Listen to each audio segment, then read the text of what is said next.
বারুইপুর কাণ্ডে এনকাউন্টার, পুলিশের গুলিতে মৃত্যু ধৃত অভিযুক্ত প্রভাস মণ্ডলের। পুলিশি এনকাউন্টারে মৃত্যু হলো নাবালিকা নির্যাতন খুনে ধৃত প্রভাস মণ্ডলের।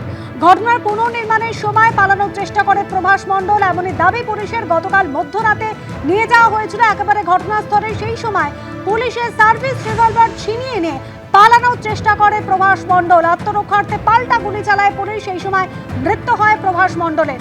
সরাসরি আপনাদের ঘটনাস্থলে নিয়ে যায় আমাদের প্রতিনিধি আবির দত্ত, সরাসরি রয়েছেন আমাদের সঙ্গে। আবির, ঠিক যেখানে নাবালিকার দেহ উদ্ধার হয়েছিল তার থেকে ঢিলছোড়া দূরত্বে ঘটনার পুনর্নির্মাণ করতে গিয়েছিল পুলিশ।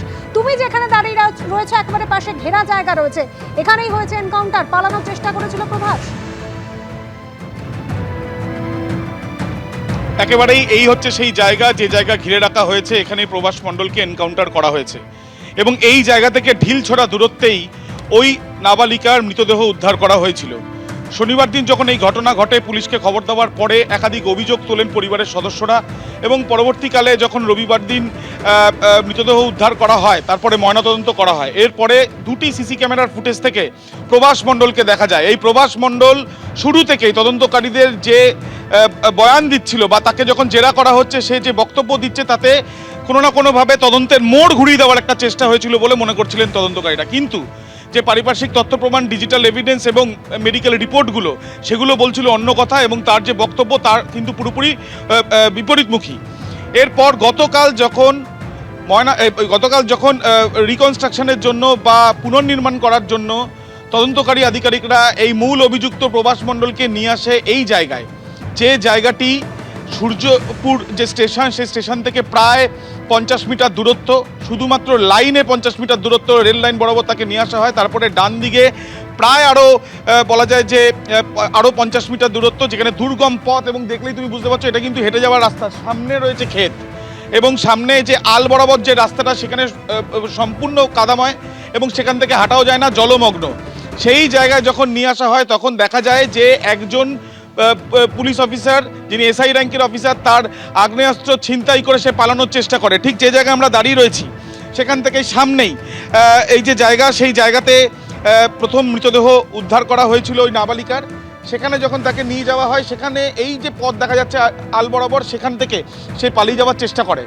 পালিয়ে যাওয়ার চেষ্টা করার সময় সে একজন সার্ভিস রিভলভার একজন পুলিশের কাছ থেকে সে নিয়ে নেয় এবং নিয়ে নেওয়ার পরে এখান দিয়ে সে যখন পালিয়ে যাচ্ছিল, প্রথমে তাকে ধরার চেষ্টা করা হয়, কিন্তু রাস্তা দেখলেই তুমি বুঝতে পারবে যে কী পরিস্থিতি।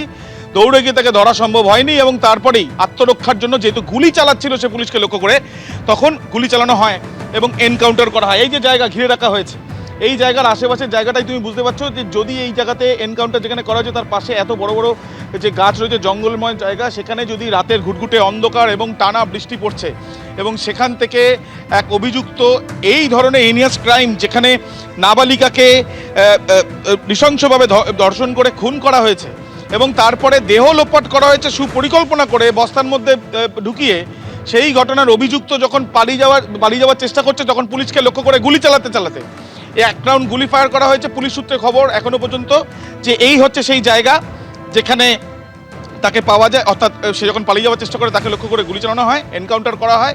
হাসপাতালে নিয়ে গেলে তাকে মৃত বলে ঘোষণা করা হয়। দুটি গুলি তার লেগেছে এখনো পর্যন্ত হাসপাতাল সূত্র যেটা জানা যাচ্ছে। এই যে দুটি গুলি লেগেছে সেটা পুলিশের তরফ থেকে যে এনকাউন্টার করা হয়েছে, সেই পরিপ্রেক্ষিতে তার পরিবারের সদস্যদের আজকে ভোর 5:30 নাগাদ পুলিশের অফিসাররা ছাড়া সেখানে যান এবং পরিবারকে জানান যে কী ঘটনা ঘটেছে। প্রভাস মণ্ডল, যাকে দুটি সিসি ক্যামেরার ফুটেজে দেখা গিয়েছিল, একটি ফুটেজে এক ব্যক্তির সঙ্গে সে যাচ্ছে, দ্বিতীয় ফুটেজে দেখা যাচ্ছে যে ওই নাবালিকার পেছনে সে ধাওয়া করেছে, তৃতীয় ফুটেজে দেখা যাচ্ছে নাবালিকার পাশে সে হেঁটে যাচ্ছে।